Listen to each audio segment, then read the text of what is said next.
Bonsoir à toutes et tous, ravi de vous accueillir dans le temps additionnel sur Téléclub pour résumer l'entame de cette 23e journée de Super League. Et nous retiendrons de ce samedi, une nouvelle fois, la victoire dans les arrêts de jeu des Young Boys au Stade de Suisse face à une session expérimentale. Ce soir, c'est Ulysse Garcia qui a pu délivrer les siens à la 91e minute de jeu, comme le week-end dernier face à Lugano, la bonne étoile des Bernois. Leur porte-chance, donc salaire pas forcément mérité pour IB. On va vous l'expliquer tout à l'heure avec le retour en détail sur cette partie et sur la deuxième de la soirée qui opposait ce soir grâce au père au FC Lucerne. Les réactions à chaud seront également à diffuser dans la prochaine demi-heure. On passe ce samedi soir en compagnie de notre consultant. Bonsoir Gabé Chapuisat. Bonsoir Elodie. Merci d'être avec nous. Avant de revenir sur cette soirée de Super League, un mot sur la journée de demain, puisque voici déjà un mois que Stéphane Anchaud est l'entraîneur d'un Neuchâtel Xamax en quête de renouveau. Les premiers résultats ont été en faveur du coach fribourgeois. Y a-t-il donc une méthode Anchaud ? Sébastien Clément est allé à la Maladière pour répondre à cette question. On découvre son reportage. Voici le Stéphane Anchaud assistant et désormais le Stéphane Anchaud entraîneur principal. Le fribourgeois vit davantage des entraînements qu'il veut plus intenses. Il donne lui-même de la voix, donc après ça pousse les joueurs à suivre cet exemple de l'entraînement, parce qu'on sait qu'aussi sur un terrain de foot c'est important de communiquer. Après au niveau des entraînements il a aussi changé au niveau de la pause, il veut qu'on fasse moins de pauses et pour garder justement une intensité haute pendant tout l'entraînement. C'est toujours la même chose en football, encore plus dans le sport, la confiance elle est primordiale, donc essayer de travailler là-dessus. Et puis après, changer un petit peu deux, trois choses dans les méthodes d'entraînement, sans révolutionner non plus, mais quand même aussi dans certaines choses dans les horaires, sortir un petit peu de la routine, réduire un peu peut-être la durée de l'entraînement, surtout monter en intensité. Ça, c'est pour le côté mental. Sur le terrain, le nouveau coach a misé sur un système plus défensif, une nécessité après le premier tour. On est un peu plus défensif, mais je crois que c'était nécessaire. L'objectif, c'est faire des points. On n'est pas là, comme l'écrit la presse, pour sacrifier le jeu, etc. On produit tout de même du jeu, puis je pense qu'on va en produire encore, notamment sur notre synthétique. Mais c'est clair qu'on veut être efficace, on veut essayer de prendre des points à l'extérieur et à la maison. Il fallait choisir, je pense, un schéma tactique où on arrivait à être plus solide rapidement. Donc, et aussi, encore une fois, j'en reviens à la confiance où les joueurs se sentaient bien dans ce schéma tactique. Et en fait, c'est ce qu'on a essayé de changer rapidement. Après un premier déclic avec 2 victoires lors de ses 3 premiers matchs, l'ancien défenseur pense-t-il à une seconde phase pour Xamax ? La deuxième phase, je ne la vois pas aussi vite, même si le foot... Ça va beaucoup plus vite en guillemets que dans la vie normale. On voit le résultat tous les 3-4 jours, toutes les semaines, quand il y a un match par semaine. Mais non, là on est encore dans la phase de consolidation. Je suis plutôt à la recherche de la performance que le résultat. Le résultat pour moi c'est la conséquence d'une performance. Donc que ça soit Getse, Lucerne ou Bâle, si on est performant, en règle générale, pas toujours en football malheureusement, mais en règle générale, si on est performant, on obtient un résultat, on obtient une récompense. La méthode Anchaud est surtout basée sur le jeu et la confiance de son équipe.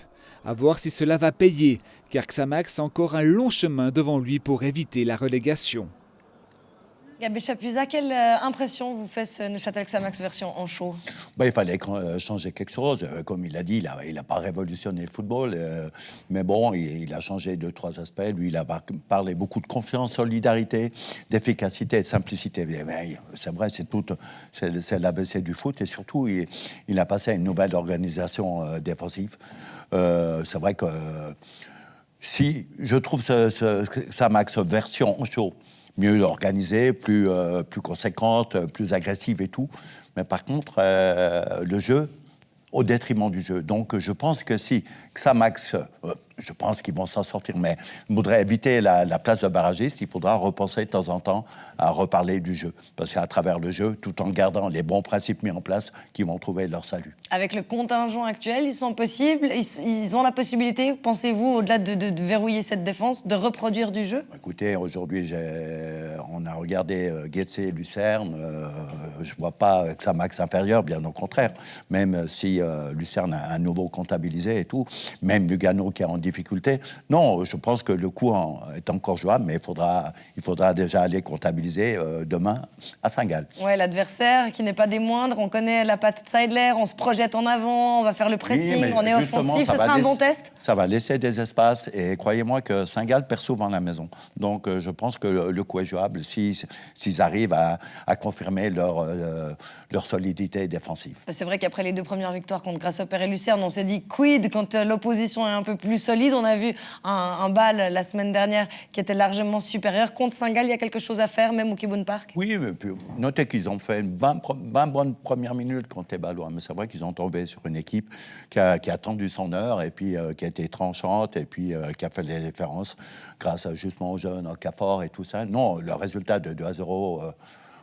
je crois, 2-0 était absolument logique. Un Bâle n'a rien volé. Mais c'est pas grave de perdre contre Bâle à la maison. Je pense qu'il y a des adversaires qui sont plus facilement prenables. J'anticipe déjà un tout petit peu sur la semaine d'après, avec le 3e derby roman, la réception du FC Sion à la Maladière. Vous qui avez suivi Sion ces dernières semaines, Gabet, que peut espérer Xamax? En tout cas, à quel match on peut s'attendre? Je pense que pour ce match, très important pour les 2 équipes, hein, parce que Sion doit quand même encore faire des points. Mais je ne pense pas que Yakin va jouer au jeu d'aujourd'hui avec 8 changements. Oui, il va les faire dans le sens qu'il va remettre les bons. Ça va être un match ouvert, match intéressant. Et Xamax, je pense, a toutes ses chances. Mais bon, il faudra faire attention à cette session qui va retrouver quand même des joueurs importants comme Kazami qui a été suspendu aujourd'hui et puis qui est capable, je ne veux pas dire de faire hold-up, mais ils sont souvent très opérationnels à l'extérieur. J'en profite pour faire un petit peu de pub pour notre émission de demain, l'heure de jeu, dans laquelle on parlera un peu de ce derby avec un portrait croisé entre les 2 fils de président, Bingli et Constantin évidemment, et puis heure de jeu dans laquelle nous recevrons notre invité, le joueur du FC Sion, Bruno Morgado. Voilà pour la petite page au sujet de demain. On revient à présent sur les matchs de la soirée avec un 2e match à la tête du FC Lucerne pour Thomas Eberli qui s'asseyait une 2e fois de suite sur le banc des visiteurs du Letzigrund. Il était opposé ce soir à la Lanterne Rouge Grasshopper. Les 2 formations qui avaient décroché le week-end dernier leur tout premier point de l'année 2019. Et c'est Getse dans cette entame de match qui s'était montré le plus dangereux. Malgré cela, c'est Lucerne qui va pouvoir ouvrir la marque à la 16e minute de jeu grâce à une frappe puissante de Schultz. Oui, magnifique frappe. Voilà, sur le centre, on va voir Holzhauser qui rate son contrôle et tout. Et puis Schultz, il n'a pas hésité, les yeux fermés. On sait qu'il a une très jolie frappe. Il a à nouveau prouvé ce soir, petit filet. Pourtant, Linder, excellent sur sa ligne, n'a aucune chance pour lui. C'est son 3e but de la saison. Oui, surtout que Schultz, au départ, il jouait dans l'axe central et là, il a passé au milieu avec un certain bonheur. 8 minutes plus tard seulement, c'est Schnevely qui va pouvoir doubler la mise sur le service de Schurpf. Le capitaine botte une première fois sur Lindner, la reprise et c'est le 2-0. Des organisations offensives à la limite d'hors-jeu. Il est sur son mauvais pied. Linder peut repousser, mais malheureusement revient sur... un joli réflexe, et puis là, une frappe à moitié ratée. Enfin bref, 2-0 et c'est important. Getse qui réduit la marque sur corner, botté par Yorick Ravel. Renvoi de Schurpf, c'est Ayeti qui trompe Tsibung. C'est son 2e but en 2 matchs pour le défenseur central. C'est le seul buteur, on verra tout à l'heure. Lui, il a connu bonheur et malheur. Et là, c'est vrai qu'il est au bon endroit, un rotoyon, mais bon, enfin bref, elle a passé la ligne. Et surtout, c'était en début de 2e mi-temps très, très, très, très important. Ayeti donc pour un autre but contre Sancan cette fois-ci 4 minutes plus tard. C'est une tentative de Schnevely servie par Vargas. Elle va bien dans la lucarne. Ça fera pas le but du mois, puis c'est contre Sancan. C'était pas une frappe, elle était à moitié ratée. Je suis pas sûr qu'elle était cadrée. Et puis Ayeti égalisé, réduit l'écart et marque contre Sancan. C'est vrai, c'est la grande vedette de Getse de 2019. Le premier match, il a joué 20 minutes, il a pris rouge.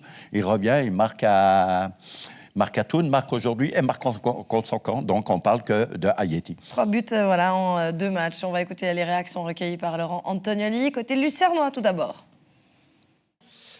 Christian, 4 matchs sans victoire. Vous gagnez ici à Getse, ça fait forcément du bien pour l'équipe de Lucerne. Ouais, on a montré un très bon match aujourd'hui. Surtout en phase défensive, on était très compact. Je ne sais pas si Dave Tsibung a dû arrêter un tir au but aujourd'hui, même si on a encaissé un but sur corner, mais quand même c'était un très beau match, surtout défensif. Deuxième match également pour votre nouvel entraîneur. Qu'est-ce qui a changé depuis qu'il est arrivé? Est-ce qu'on voit un autre Lucerne depuis son arrivée? Ouais, c'est clair, un nouveau entraîneur, il a toujours des nouvelles idées aussi. Après, on essaye de jouer plus au foot. Avec René Weiler, on a joué plus les longs ballons aussi. Et puis là, avec le jeu de transition, on essaye de jouer les contres aussi à l'extérieur. Et puis aujourd'hui, on a eu beaucoup de contres, mais ce n'était pas encore très suffisant parce qu'on aurait pu marquer encore plus de buts. Bon, c'était un duel de mal classé, Gabet, mais quand même, Eberly content de cette première victoire. Ah oui. Vous voyez déjà sa patte? Non, on ne peut pas le dire. Il est revenu en classique. Ce qui jouait ce que je faisais jouer déjà Seoane au deuxième tour avec un 4-2-3-1. Ils ont retrouvé le même système. Puis là, Schneebly, il a profité de mettre un petit tacle à Weiler en disant « Enfin, on rejoue au foot, on ne joue plus les longs ballons. » Je n'ai pas vu une grande transformation, mais en tout cas, il comptabilise 4 points en 2 matchs avec deux déplacements. Bon, OK, c'était 2 fois sur le même terrain, mais aujourd'hui, c'était un match important et face à une équipe qui s'est créée aucune occasion, à part le goal un petit peu miraculeux, donc qui a vraiment joué comme un futur relégué. Public du Letzigrund déçu, hein. Ils s'étaient déplacés au nombre de 3700. On va voir qu'à la fin du match, les joueurs, les dirigeants, l'entraîneur sont allés discuter avec le public qui était vraiment, vraiment pas content, Gabet. Non, quand ça va mal, ça c'est clair. Je ne sais pas pourquoi ils viennent encore perdre du temps. Il ferait mieux d'aller s'entraîner, trouver des solutions et tout. Voilà, je connais... Ils sont pas... Il y a peu de spectateurs à Guessé, mais par contre, ils sont virulents.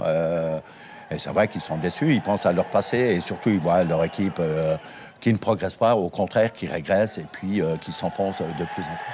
Lindner, hein, là, le gardien qu'on voyait avec le mégaphone, voilà, qui a annoncé en plus cette semaine dans la presse être ouvert à différentes propositions de clubs parce qu'il a une option d'achat, Grasshopper qui voudrait la lever, mais bien sûr, comme on ne connaît pas la fin de la saison des Sauterelles, c'est compliqué. Fink qui a ce bilan catastrophique, qu'est-ce que vous attendez du mouvement cette semaine ? Oui, c'est surprenant. Je pense que c'est certainement pour des raisons financières que Fink est toujours présent. C'est vrai que quand il arrivait l'année passée, il restait 5 matchs. Il avait gagné le premier match et puis plus rien. Et puis là, il a un bilan catastrophique. Je dois dire qu'il n'a pas eu une grande équipe. Ils ont vendu quand même des joueurs importants à la pause. Ils ont essayé d'aller chercher Ravet et puis la star brésilienne qu'on n'a toujours pas vue. Je pense qu'il est toujours en vacances. Ça doit être son frère qui doit être venu à sa place. Et puis non, là, il file du mauvais coton. Et le pauvre Linder qui a prouvé sa valeur durant ce championnat, je peux comprendre qu'il s'inquiète pour son avenir. On notera encore que Lucerne accueillera IB en quart de finale de Coupe de Suisse reportée pour cause de carnaval. Ce sera mercredi à 18h à la Suisse Sport Arena. Les Young Boys, justement, eux, accueillaient le FC Sion dont l'aventure en coupe avait pris fin mercredi face à Bâle. Murat Yakin qui avait décidé de redistribuer une nouvelle fois complètement les cartes avec pas moins de 8 changements dans le 11 de base. Et on va voir que l'entame de match est vraiment à mettre au crédit des Young Boys avec plusieurs occasions avant le quart d'heure. Première frayeur dans la défense valaisanne, c'était à la 10e minute avec la longue passe en profondeur d'Mbabou pour Assalé, l'intervention de Bamert et Fickencher conjointement pour le contrer. Ouais, Assalé, c'est à l'image de Young Boys de 2019. Qui a de la peine à se mettre en valeur, qui est en difficulté, et puis qui là, c'était une occasion de goal. 2 minutes plus tard, c'est la nouvelle percée bernoise avec un ballon pour Ngamaleu qui donne en retrait à Benito et Fickencher qui va pouvoir s'interposer. C'est peut-être l'homme du match côté valaisan, Fickencher. Oui, il a fait sans faute, comme déjà en coupe, malheureusement. Il a dû aller chercher 4 fois le ballon au fond de ses filets, mais là, magnifique caviar de Ngamaleu. Et puis, je reprocherais à Benito, il aurait dû frapper direct en première intention, même si c'était sur son mauvais pied. 1 minute plus tard, un nouvel assaut avec le centre de Kevin Babou qui va pouvoir trouver la tête de Christian Fasnacht. Ça va passer juste par-dessus. Non, ça passe pas par-dessus, ça tape le dessus de la latte, c'est vrai que ça aurait pu... Fasnacht a souvent marqué de la tête dans ces situations. Et Mbabou, heureusement qu'il était là, parce qu'à part Mbabou, les 20 premières minutes où Ibé a fait plus ou moins illusion, c'est le seul qui a réussi à se mettre plus ou moins en valeur. Alors qu'il revenait aujourd'hui de blessure, rappelons-le. Dans ce premier quart d'heure, Gabet, on va pas se mentir, on s'est dit, ça va être vraiment compliqué pour ce FC Sion. Oui, je pensais que, avec l'équipe quand même affaiblie, sans vouloir faire un jeu au remplaçant. Ils ont reçu leur chance, ils ont donné tout ce qu'ils avaient. Non, je pensais voir eBay, je ne veux pas dire qu'il allait s'envoler, mais bon, voilà, en 2019, le moteur ronronne, n'avance pas, et puis le contenu du jeu offensif absolument insuffisant. On ne reconnaît pas l'eBay de l'an dernier. Bon, le secteur offensif valaisan insuffisant également. Ce soir, on vous a sorti une action, une possibilité valaisanne, la seule effectivement. Et c'est pas une occasion, croyez-moi. C'est le centre de Quentin Masseras qui va parvenir sur la tête d'Uldrikis. Et puis là aussi, ce ne sera pas cadré. Oui, qu'est-ce qui prend le dessus? Ben bon, il est grand par la taille. Vutriche, pas toujours très bien inspiré ces derniers temps en action défensif. Et voilà, elle passe. Allez, 80 cm en dessus de la barre, mais Von Balmos n'a pas tremblé. Il a passé une jolie petite soirée. On rappellera que Casami était suspendu pour cette rencontre face au champion en titre. Adrian était annoncé blessé. Gabek, qu'avez-vous pensé d'Uldrikis? Dans le secteur offensif, c'est compliqué de trouver les bons éléments pour Murat Yakin. Aujourd'hui, le pauvre, il a eu peu de ballons. Il a essayé de les garder et tout. Il n'y a pas eu de centre. C'est un type avec sa taille et tout. C'est un petit peu rap, qui était à Lausanne. Et puis à Saint-Gall, c'est un type avec sa stature qui a besoin de centre devant les gros. Mais aujourd'hui, pour centrer, il fallait montrer un petit peu plus d'enjeu. Non, mais si on s'est défendu avec ses moyens, avec ses armes, Yakin, intelligemment, il a remis quand même un petit peu les bons, entre guillemets, dans le jeu, avec Thomas Gregic et puis Ndoye. Et puis, il pensait aller faire un point à l'extérieur, qui aurait été une excellente affaire. Et puis, croyez-moi, quand je vois la performance d'eBay, ça n'aurait pas été forcément volé, même si on s'est contenté de 0 occasion pendant 90 minutes. Preuve en est, effectivement, ces petites occasions bernoises. 38e minute, c'est une tête de Jean-Pierre Nsamé qui va passer par-dessus. eBay, effectivement, qui ne nous a pas habitués. C'est quoi? Du manque de précision, de concentration, Gabet? Ils sont en mode gestion. C'est difficile. Vous commencez le championnat. Bon, vous n'êtes plus en Coupe d'Europe. Il y a 2-3 blessés. Je pense que des joueurs importants comme Waro, avec Mbabou qui revient, Soleimani, malheureusement, qui s'est blessé. Et puis, tu es en mode gestion. Tu as 19 points d'avance. Tu vas trouver le championnat long. Ils ont encore une grande motivation et je pense qu'ils aimeraient refaire un petit peu leur trophée, leur vitrine, exactement, parce que la Coupe, ça fait une éternité. L'année passée, malheureusement, ils ont raté le doublé. Et cette année, je pense que ça reste un objectif plus que jouable. Voilà pour la première période. En deuxième mi-temps, pas grand-chose à se mettre sous la dent. Très franchement, on vous montre quand même cette possibilité à la 70e minute avec Assalé qui va pouvoir se défaire d'Ndoye. Gergic qui tombe et qui empêche Fasnacht de frapper. Finalement, tout de même, un ballon qui va passer à côté du poteau de Fickencher. Tout à fait. Bon, Gergic, il a fait ce qu'il a pu. Normalement, jeu à terre, c'est souvent sifflé et puni, mais là, non, il a très bien joué défensivement. Il a mis son corps et puis Fasnacht a essayé de la pousser malheureusement à côté, mais c'était la première occasion d'eBay en deuxième mi-temps et on jouait à la 70e minute. Je crois que ça résume toute la performance des Bernois. Absolument. Et Fickencher, on l'a dit, l'homme du match peut-être côté valaisan. À la 90e minute, il va pouvoir s'interposer et permettre aux Valaisans de garder ce match nul sur cette tentative d'Nsamé. Ouais, Jean-Pierre Nsamé, pas très heureux. C'est tout même s'il a marqué à la 94e à Lugano. Il avait raté un penalty, il a eu beaucoup d'occasions. Aujourd'hui, dans cet eBay qui se cherche et puis qui a présenté peu de jeux, il a eu peu de ballons. Pas évident pour Jean-Pierre. Et puis finalement, on l'a dit, Soleimani était entré en jeu sous l'ovation du public bernois et finalement ressorti après avoir botté un corner sur lequel il s'est manifestement reblessé et peut-être revenu au jeu trop vite. C'est Ulysse Garcia, en tout cas, qui l'a remplacé en fin de rencontre et c'est lui qui va pouvoir délivrer les siens dans le temps additionnel. But que vous avez vu en ouverture de ce temps additionnel, lui aussi. Il y a d'abord un premier arrêt de Kevin Fickencher. Non, mais au départ, c'est Sceaux qu'on a un peu vu. Oui, renvoie malheureusement un petit peu dans l'axe, il est au duel. Et puis, bon, sur le renvoi, voilà, volé, il y a à 12 mètres des goals, pas évident. Elle a pris de la vitesse parce que Garcia, elle tape on va voir, elle a pris de la vitesse en tapant au sol. Attention, voilà. magnifique. Non, Ça, c'est le synthétique. Aucune chance. Oui, elle a pris une vitesse terrible. On connaît le synthétique. Il y en a qui détestent cette surface. On sait que c'est un terrain, c'est un jeu, une surface de jeu pour les techniciens et tout. Aujourd'hui, Je croyais que vous alliez dire pourri. Non, pas du tout. Moi, personnellement, j'aime pas. Vous avez vu, les Belges, ils ont refusé qu'on puisse jouer sur des terrains synthétiques. C'est vrai que dans les grands championnats, c'est rarement utilisé. Il n'y a qu'en Suisse, mais en Suisse, avec notre neige, nos températures hivernales et tout, ça rend service. Bon, on va écouter une réaction du côté valaisan après cette défaite frustrante, bien sûr. C'est au micro de Nicolas Menecre et c'est celle de Freddy Mveng. Freddy Mveng, quel terme utiliser pour résumer votre état d'esprit après cette courte défaite ici à Berne? Non, très déçu. Voilà, on a fait, je pense, quand même un bon match. On a été assez solide. Ils ont eu 3 actions dangereuses de tout le match. C'est pas tout le monde qui vient ici et qui peut dire qu'ils ont joué égal à l'équipe. Un point, vous l'auriez pris volontiers? Volontiers, oui. Surtout que c'est la 2e fois qu'on vient ici et qu'on s'est un peu avoir en fin de match. Donc je pense qu'il était clairement mérité, sachant qu'on a beaucoup couru, on a été solidaires, puis on a eu des phases aussi dangereuses pour l'adversaire. Donc c'était pour moi un match nul aujourd'hui.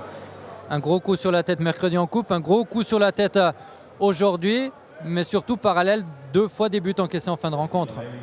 Oui, c'est clair, on a eu ces problèmes sur les 2 derniers matchs. Maintenant, on ne peut pas revenir en arrière, sinon on recommence tous les matchs qu'on a déjà perdus. Contre Bâle, on a livré une très bonne prestation. On a eu 5 minutes où on s'est un peu, on va dire, endormi. Si on continue comme ça en durant les 5 minutes, je pense qu'on peut faire quand même beaucoup de choses dans le championnat. Et du côté des Young Boys, c'est avec le buteur Ulysse Garcia que Nicolas Menecre s'est entretenu après le coup de sifflet final. Ulysse Garcia, une semaine, c'est Jean-Pierre Nzamé. L'autre, c'est vous, c'est ces arrêts de jeu, c'est quoi? C'est tout qui sourit à votre équipe? Ouais, on va dire que c'est la chance des premiers. Écoutez, avec l'équipe, on travaille dur 90 minutes et on ne prend pas de but. C'est ce qui nous a aidés pour pouvoir marquer à la 90e minute. Et vous, jouer contre Sion, ça vous réussit en général? Vous avez profité à fond des quelques minutes de jeu que vous avez eu à disposition? Oui, c'est sûr. Quand vous rentrez pour 10 minutes, vous savez que c'est pas long, vous donnez 100%, vous économisez pas et puis c'était bien. Un peu de frustration de ne pas avoir plus de temps de jeu quand même, quand on voit à quel point ça fonctionne bien. Être dans une équipe comme ça, on aimerait être sur le terrain quand même. C'est clair, chaque joueur veut être sur le terrain. Maintenant, c'est le coach qui fait ses décisions et ça marche bien. Donc il faut être patient et continuer à travailler. Est-ce qu'IB un jour ne marquera pas? Pardon? Est-ce qu'IB un jour ne marquera pas 94e dimanche dernier, 91e aujourd'hui? J'espère pas en tout cas. Ulysse Garcia, Gabé Chapuisat, c'est un des futurs visages de Young Boys qui va être en train d'opérer sa mue quand même gentiment. Ils sont obligés pour des raisons financières, vous savez très bien, malgré des bonnes rentrées au niveau de la Champions League et tout, tous les clubs suisses sont en souffrance, donc IB est dans l'obligation de baisser son budget. Et donc, automatiquement, il y aura des départs. Et ça, je crois qu'on peut déjà l'annoncer. Ça sera Mbabou, c'est sûr. Et puis Benito. Et Benito. Et puis, on aura une défense du look. Ça sera Lontamba à droite, Garcia à gauche. Le nouveau arrivé qui est déjà transféré, Lustenberg, qui vient de Hertha Berlin, avec Camara dans l'axe. Voilà. Donc, IB doit reconstruire. Il reste encore le point d'interrogation concernant Steve Van Bergen. Le club est très content de lui, mais ça, Steve est aussi conscient, à 36 ans. Est-ce qu'il pourra toujours assumer 36 matchs, plus les compétitions européennes? Mais je pense qu'il va rester au club et il va faire encore des apparitions et surtout rendre service. Et puis, je connais un petit peu le chef du scouting, donc il va se mettre au travail pour aller chercher quelques renforts et quelques nouvelles pépites. C'est vrai que depuis le départ de Sanogo à mi-terrain, dans cette récupération, c'est Sanogo, autre chose. Sanogo, ça n'existe pas en Suisse. Il a fait 18 mois énormes et tout ça. De reste, j'en ai parlé avec Steve Van Bergen qui m'a dit, lui, c'est de l'or en barre, c'est une perle, c'est un joyeux. Nous, on a fumé la pipe derrière lui. Il nous a fait le ménage au milieu du terrain. Donc, c'est vrai que pour trouver l'équivalent dans notre championnat, c'est pas possible. Donc, il faudra aller un petit peu gratter et prospecter à l'étranger. Parfait. Alors, on va résumer les résultats de cette entame de 23e journée de Super League. Donc, avec la victoire en toute fin de match d'IB face à Sion 1-0. Celle de Lucerne sur la pelouse du Letzigrund 3-1. Et puis demain, nous suivrons de près le déplacement de Xamax à Saint-Gall. Parallèlement, le choc de haut de classement aura lieu entre Bâle et Thun au Parc Saint-Jacques. Tandis que le FC Zurich reçoit Lugano au classement. On découvre que Lucerne grimpe de la 7e à la 5e place en attendant le match de Saint-Gall de demain avec ses 29 points qui rejoint Zurich, tout de même intéressant. Et puis grâce au père qui reste donc à une longueur de Neuchâtel-Xamax qui pourrait se donner un petit peu d'air demain s'il allait s'imposer sur la pelouse du Kibun Park. La 23e journée bat également son plein en Challenge League. Le choc avait lieu vendredi au Bruglifeld entre Aro et Servette. Les Grenats qui sont parvenus à décrocher le nul alors qu'ils étaient menés 2-0 à la mi-temps. Cet après-midi, large victoire de Rapperswil 4-0 face au FC Ville. Chafouz et Vaduz se sont séparés sur un score de parité, un partout. Et puis demain, autre choc, celui entre Winterthur et Lausanne qui comptabilise le même nombre de points actuellement. La réception de Kriens à Chiasso. On découvre le classement avec demain le vainqueur entre Lausanne et Winterthur qui réduira l'écart avec Servette, revenant possiblement à 4 points en cas de victoire. Aro qui conserve ses 33 points. C'est assez serré. Et surtout, regardez les 4 derniers, donc il y a 3 points d'écart. Vaduz qui avait je ne veux pas dire de grandes prétentions, mais qui espérait quand même faire bonne figure, et même en danger. Surtout que Rapperswil, tout d'un coup, ils ont retrouvé un petit peu de couleur et ils viennent faire 2 matchs 6 points et relancent un petit peu. Et demain, malheur aux perdants du match Chiasso-Kriens. Vous dire encore que si vous souhaitez poursuivre cette soirée de football, vous pouvez assister au derby romain. C'est actuellement la mi-temps et la Lazio mène sur le score de 1-0 face à l'AS Roma. Le reste du programme de votre week-end sur Téléclub, le voici. Demain, on se donne rendez-vous donc dès 15h30 pour notre avant-match de Super League consacré au déplacement de Xamax à Saint-Gall et au choc entre Bâle et Thun. Le championnat néerlandais mettra aux prises Feyenoord au FC Emmen à 16h45. En Belgique, le Sporting Lokeren reçoit Anderlecht à 18h et puis une belle affiche de Serie A en soirée avec la réception de la Juventus à Naples et un studio qui lui sera consacré évidemment dès 20h15. OM Saint-Etienne, ce sera pour dimanche également à 21h. C'est la fin de ce temps additionnel. Merci Gabet d'avoir été du nôtre ce soir. On se réjouit de vous retrouver prochainement sur Téléclub. Demain donc, rendez-vous à 15h30 pour l'avant-match et puis l'heure de jeu entre 18 et 19 avec notre invité Bruno Morgado, je vous le répète. Merci à la rédaction et à l'équipe technique pour la préparation de cette émission. Elle a été produite par Régis Beresville. Merci à lui et merci évidemment à vous pour votre fidélité à Téléclub. Passez une douce soirée. On se donne rendez-vous demain. Prenez soin de vous. Salut.